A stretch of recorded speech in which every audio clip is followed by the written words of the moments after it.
అందరికీ నమస్కారం. హిందూ లైబ్రరీకి స్వాగతం. విశ్వామిత్రుని పుట్టుకలో ఉన్న మెలిక గురించి మనం ముందు వీడియోలో తెలుసుకున్నాం కదా. ఈ వీడియోలో క్షత్రియుడైన విశ్వామిత్రుడు బ్రహ్మర్షి అవ్వాలని ఎందుకు అనుకున్నాడు, దానికోసం ఎలాంటి తపస్సు చేశాడు, ఈ తపస్సులో కూడా చాలా ఘట్టాలు ఉంటాయన్నమాట. విశ్వామిత్రుడు త్రిశంకు కోసం స్వర్గం సృష్టించడం, తర్వాత మళ్ళీ తపస్సు చేయడం, మళ్ళీ మేనక వలలో పడడం, మళ్ళీ రంభని శపించడం, ఇలా అనేక అడ్డంకులు దాటుకుని చివరికి బ్రహ్మర్షి ఎలా అయ్యాడు అనేది మనం ఈ వీడియోలో తెలుసుకుందాం. విశ్వామిత్రుడు రాజుగా పరిపాలిస్తున్న సమయంలో కొన్ని వేల మంది పరివారంతో జైత్రయాత్ర చేసి వశిష్ఠుని ఆశ్రమానికి వచ్చాడు. అక్కడ ఇద్దరు క్షేమ సమాచారాలు మాట్లాడుకున్న తర్వాత వశిష్ఠ మహర్షి ఆతిథ్యం స్వీకరించమని అడుగుతాడనమాట. దానికి విశ్వామిత్రుడు, మేము చాలామంది వచ్చాం కదా, వద్దు, మీకు అనవసరంగా శ్రమ ఎందుకు అని అంటాడు. దానికి వశిష్ఠుడు, అదేమీ లేదు, మీరు మాకు రాజు కదా, మీకు తప్పకుండా ఆతిథ్యం ఇవ్వాలి అని చెప్పి తన దగ్గర ఉన్న సబల అనే కామధేనువుని పిలిచి వీళ్ళకి కావాల్సినవన్నీ సిద్ధం చేయమని చెప్తాడు. ఆ ధేనువు నిమిషాల్లో వాళ్ళందరికీ ఏ పదార్థాలు ఇష్టమో, ఎవరికి ఎలాంటివి కావాలి అవన్నీ కూడా సృష్టిస్తుందన్నమాట. వాళ్ళందరూ కూడా అవి చూసి ఆశ్చర్యపోతారు. విశ్వామిత్రుడు కూడా అది చూసి ముందు ఆశ్చర్యపోయి తర్వాత అసూయపడతాడు. నేను రాజును కదా, ఇలాంటిది నా దగ్గర కదా ఉండాలి, వశిష్ఠుడి దగ్గర ఎందుకు అని అనుకుంటాడు. అప్పుడు వశిష్ఠుడిని అడుగుతాడు, ఈ ఆవుని నాకు ఇచ్చేసి నీకేం కావాలంటే అది ఇస్తాను, బంగారం ఇస్తాను, వెండి ఇస్తాను, ఆవులు ఇస్తాను, అవన్నీ ఎన్నో ఎరేస్తాడనమాట. కాకపోతే వశిష్ఠుడు మాత్రం దానికి ఒప్పుకోడు. ఇది నాకు ప్రాణంతో సమానం, నేను దాన్ని కన్నబిడ్డలా చూసుకుంటున్నాను, నాకు యజ్ఞాలకి హోమాలకి ఇవన్నిటికీ కావాల్సిన ద్రవ్యాలన్నీ దీని నుంచే వస్తాయి, నా జీవితమే దీని మీద ఆధారపడి ఉంది, నేను దీన్ని మాత్రం ఇవ్వలేను అని అంటాడు. అప్పుడు విశ్వామిత్రునికి కోపం వచ్చి బలవంతంగా దాన్ని తీసుకెళ్ళిపోతూ ఉంటాడు. అప్పుడు ఆ ధేనువు వెనక్కి తిరిగి జాలిగా చూసి వశిష్ఠుడిని అడుగుతుందన్నమాట, నన్ను ఎందుకు పంపించేస్తున్నావు అంటే, నేను నిన్ను వదులుకోలేను, వాళ్ళే నిన్ను బలవంతంగా తీసుకెళ్తున్నారు, నేను నువ్వే కాపాడుకో అని అనుమతిస్తాడు. అప్పుడు ఆ ధేనువు తనకు తానుగా తన శరీరం నుంచి అనేక వేల మంది సైన్యాన్ని పుట్టిస్తుందన్నమాట. ఆ సైన్యం అంతా కూడా విశ్వామిత్రుని సైన్యాన్ని చంపేస్తారు. అప్పుడు విశ్వామిత్రుని కొడుకులు కోపంతో వశిష్ఠుని మీదకి వస్తారు. వశిష్ఠుడు తన శక్తితో విశ్వామిత్రుని 100 పుత్రుల్ని సంహరిస్తాడు. అప్పుడు విశ్వామిత్రుడు తన సైన్యాన్ని, పుత్రుల్ని అందరినీ పోగొట్టుకుని రెక్కలు తెగిన పక్షిలా అయిపోతాడు. చివరికి ఒకే ఒక కొడుకు మిగిలి ఉండడంతో ఆ కొడుక్కి రాజ్యాన్ని అప్పచెప్పి తపస్సు కోసం వెళ్ళిపోతాడు. అతను శివుని కోసం ఘోరమైన తపస్సు చేస్తాడనమాట. శివుని ఏం కోరతాడంటే, నాకు అన్ని రకాల ధనుర్విద్యలు, శస్త్రాలు, అస్త్రాలు కావాలని అడుగుతాడు. అవి సంపాదించుకుని మళ్ళీ వశిష్ఠుని దగ్గరికి వస్తాడు. వచ్చి మళ్ళీ యుద్ధానికి ఉసుగొలుపుతాడనమాట. అప్పుడు కూడా వశిష్ఠుని బ్రహ్మదండం ముందు ఈయన సంపాదించిన అస్త్రాలన్నీ కూడా తేలిపోతాయన్నమాట. అప్పుడు అతను ఏం తెలుసుకుంటాడంటే, క్షాత్రం కంటే బ్రహ్మజ్ఞానమే గొప్పది, నేను కూడా వశిష్ఠునిలో తపస్సు చేసి బ్రహ్మర్షిని అవుతాను అని నిశ్చయించుకుంటాడు. అప్పుడు విశ్వామిత్రుడు తన భార్యతో కలిసి దక్షిణ దిక్కుకు వెళ్తాడు. 1000 సంవత్సరాల పాటు ఘోరమైన తపస్సు చేయగా బ్రహ్మదేవుడు ప్రత్యక్షమై, నీవు రాజర్షివయ్యావు అని అంటాడు. కానీ విశ్వామిత్రునికి తృప్తి కలగలేదు. ఇదేంటి, ఇంత కష్టపడి తపస్సు చేసినా ఇంకా రాజర్షి అని అంటారు, నేను బ్రహ్మర్షిని అవ్వాలి కదా అని అనుకుని మరలా తపస్సు చేయడం మొదలుపెట్టాడు.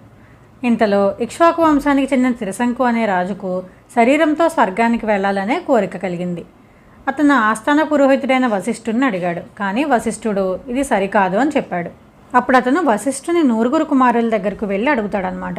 అప్పుడు వాళ్ళు, మా తండ్రి కాదన్న పని మేము ఎలా చేస్తామనుకున్నావో, మేము చెయ్యము అని అంటారు. దానికి అతను, మీరు ఒప్పుకోకపోతే నేను వేరే వాళ్ళ దగ్గరికి వెళ్తాను అని అంటాడనమాట. అప్పుడు వాళ్ళు ఏమంటారంటే, నువ్వు గురువుని, గురుపుత్రుల్ని కూడా ధిక్కరించి వేరే వాళ్ళ దగ్గరికి వెళ్తానంటున్నావు కాబట్టి నువ్వు చండాలుడిగా మారిపోతావు అని చెప్పి శపిస్తారు వాళ్ళు. అలా చండాలుడిగా మారిపోయిన త్రిశంకు బాధగా నడుస్తూ ఇంటికి వెళ్తూ దారిలో విశ్వామిత్రుడిని చూస్తాడు. అతని దగ్గరికి వెళ్ళి జరిగిందంతా కూడా చెప్తాడనమాట. అప్పుడు విశ్వామిత్రుడు, నేను తప్పకుండా నీకు సహాయం చేస్తానని చెప్పి మాటిస్తాడు. అప్పుడు అతని యజ్ఞం చేయడానికి అందరినీ ఆహ్వానిస్తాడు. వశిష్ఠపుత్రులు మాత్రం రారు. దాంతో వాళ్ళను శపిస్తాడు. తర్వాత ఎలా అయితే యజ్ఞం పూర్తి చేస్తాడు. కానీ ఆ హవిస్సులు తీసుకోవడానికి దేవతలు ఎవ్వరూ రారు. అప్పుడు విశ్వామిత్రునికి కోపం వచ్చి, నేను నా తప ప్రభావంతో నిన్ను స్వర్గానికి పంపిస్తానని చెప్పి త్రిశంకును స్వర్గానికి పంపిస్తాడు. కాకపోతే స్వర్గంలోకి ప్రవేశించకముందే దేవేంద్రుడు అతన్ని తోసేస్తాడు. నీకు ఇక్కడికి రావడానికి అర్హత లేదు అని చెప్పి అతను కింద పడిపోతూ విశ్వామిత్ర కాపాడు అని అరుస్తాడు. అప్పుడు విశ్వామిత్రుడు కోపంతో ఒక నక్షత్ర మండలాన్ని, ఒక సప్తర్షి మండలాన్ని సృష్టిస్తాడు. అప్పుడు దేవేంద్రుని పిలిచి, దేవేంద్ర, నేను మరో స్వర్గాన్ని కూడా సృష్టించి ఇంకో దేవేంద్రుని కూడా నియమిస్తాను అని అన్నాడు. దాంతో దేవతలు భయపడతారు. విశ్వామిత్రుని వద్దకు వచ్చి, నీకు తెలియనిదేముంది, ఇతను మానవుడు, పైగా చండాలుడు, ఇతనికి స్వర్గప్రవేశం లేదు అని అంటారు. అప్పుడు నా మాట పోకుండా ఉండాలి కాబట్టి నేను ఈ నక్షత్ర మండలంలోనే ఇతన్ని ఉంచుతాను అని చెప్తాడు. దానికి వాళ్ళు కూడా ఒప్పుకుంటారు. అలా త్రిశంకు విశ్వామిత్రుడు సృష్టించిన స్వర్గంలో ఉంటూ ఉంటాడు తలక్రిందులుగా. అలా తన తపస్సు వృధా అయిన తర్వాత విశ్వామిత్రుడు తిరిగి పశ్చిమ దిక్కుకి వెళ్తాడు తపస్సు కోసం. అక్కడ తపస్సు చేసుకుంటూ ఉండగా అక్కడికి అంబరీషుడు వస్తాడు. అంబరీషుడు ఎవరంటే అతను కూడా ఇక్ష్వాకు వంశపు రాజు. అతను యజ్ఞం చేస్తుండగా యజ్ఞ పశువు తప్పిపోతుంది. దానికి బదులుగా ఒక మనిషినైనా బలి ఇమ్మని చెప్పడంతో అతను రుచీకునికి 1,00,000 గోవులు ఇచ్చి అతని కొడుకైన సునసేపుణ్ణి యజ్ఞ పశువుగా కొనుక్కుంటాడు. అతన్ని తీసుకువెళ్తూ దారిలో ఆగుతారనమాట. అక్కడే విశ్వామిత్రుడు తపస్సు చేసుకుంటూ ఉంటాడు. అప్పుడు సునసేపుడు విశ్వామిత్రుని దగ్గరకు వచ్చి నన్ను కాపాడండి అని అడుగుతాడు. ఆ సునసేపుడు విశ్వామిత్రునికి మేనల్లుడు అవుతాడు. అతని మాటలు విని జాలిపడిన విశ్వామిత్రుడు తన పుత్రుల్ని పిలిచి మీలో ఒకరు అతనికి బదులుగా యజ్ఞ పశువుగా వెళ్ళండి, అతన్ని రక్షించండి అని అడుగుతాడు. దానికి వాళ్ళు ఒప్పుకోరు. అప్పుడు అతను వాళ్ళను కూడా శపిస్తాడు. ఆ తర్వాత విశ్వామిత్రుడు సునసేపుడిని ఓదార్చి అతనికి ఒక రక్ష కట్టి కొన్ని మంత్రాలను ఉపదేశిస్తాడు. నిన్ను బలి ఇవ్వడానికి తీసుకువెళ్ళినప్పుడు వీటిని మననం చెయ్యి, నీకు మేలు జరుగుతుంది అని చెప్తాడు. అతను ఆ విధంగానే అగ్నిని ఇంద్రుణ్ణి ఆ మంత్రాలతో స్తుతించడంతో వారు ప్రత్యక్షమయ్యి అతనికి దీర్ఘాయుష్ను ప్రసాదించి అలాగే అంబరీషునికి యజ్ఞఫలాన్ని కూడా ఇస్తారు. దాంతో సునసేపుడు బ్రతికాడు. తర్వాత విశ్వామిత్రుడు పశ్చిమ తీరంలో 1000 సంవత్సరాల పాటు తపస్సు చేయగా మళ్ళీ బ్రహ్మదేవుడు ప్రత్యక్షమై నీవు ఋషివయ్యావు అని చెప్తాడు. కానీ విశ్వామిత్రునికి ఇంకా తృప్తి కలగలేదు. మరలా తపస్సు చేయడం మొదలుపెట్టాడు. ఒకరోజు మేనక అనే అప్సరస విశ్వామిత్రుడు తపస్సు చేస్తున్న ప్రాంతానికి వచ్చింది. ఆమెని చూడగానే ఆమె అందచందాలకు మోహితుడయ్యాడు. ఆమె దగ్గరికి వెళ్ళి నాతో కలిసి ఉండు అని అన్నాడు. అలా వాళ్ళిద్దరూ ఆనందంగా 10 సంవత్సరాల పాటు కలిసి ఉన్నారు. దాని ఫలితంగానే వారికి శకుంతల కూడా జన్మించింది. అప్పుడు విశ్వామిత్రునికి జ్ఞానోదయమైంది. నేను చేద్దామనుకున్నదేంటి, చేసిందేంటి అనుకుని తన తప్పు తెలుసుకుని తిరిగి ఉత్తర దిక్కుకి వెళ్ళాడు. హిమాలయాల దగ్గర కౌశికీ తీరంలో తపస్సు చేయడం మొదలుపెట్టాడు.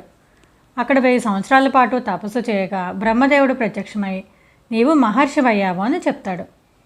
అయినా కూడా విశ్వామిత్రుడు తృప్తి పడలేదు. తను బ్రహ్మర్షిని అవ్వాలని ఈసారి గాలిని మాత్రమే ఆహారంగా తీసుకుని పంచాగ్నుల మధ్య ఘోరమైన తపస్సు చేయడం మొదలుపెట్టాడు. దేవతలు అతని తపస్సుకు భయపడి రంభను పంపించారు తపస్సు చెడగొట్టమని.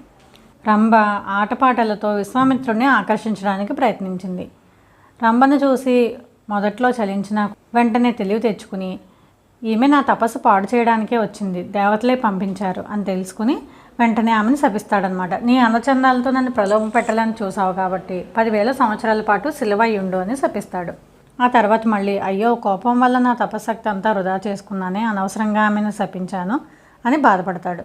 ఆ తర్వాత విశ్వామిత్రుడు ఉత్తర దిక్కును విడిచిపెట్టి తూర్పు దిక్కుకు వెళ్తాడు. అక్కడ ఆశ్రమం నిర్మించుకుని 1000 సంవత్సరాల పాటు ఘోరమైన తపస్సు చేశాడు. 1000 సంవత్సరాలు పూర్తయిన తర్వాత ఆహారం తీసుకుందామని కూర్చుంటాడు. ఇంతలో ఇంద్రుడు బ్రాహ్మణ వేషంలో వచ్చి ఆహారం కావాలని అడుగుతాడు. కానీ విశ్వామిత్రుడు కోపగించుకోకుండా తన ఆహారాన్ని అతనికి ఇచ్చేసి తిరిగి మళ్ళీ తపస్సు చేయడం మొదలు పెడతాడు. అలా అతను కోపాన్ని జయించాడనమాట. ఈసారి కేవలం గాలిని ఆహారంగా తీసుకుంటూ మరో 1000 సంవత్సరాలు తపస్సు చేశాడు. ఈసారి అన్నిటినీ జయించి అతను చేసిన ఘోరమైన తపస్సుకు బ్రహ్మదేవునికి దిగిరాక తప్పలేదు. దేవతలతో కూడి ప్రత్యక్షమయ్యాడు బ్రహ్మ.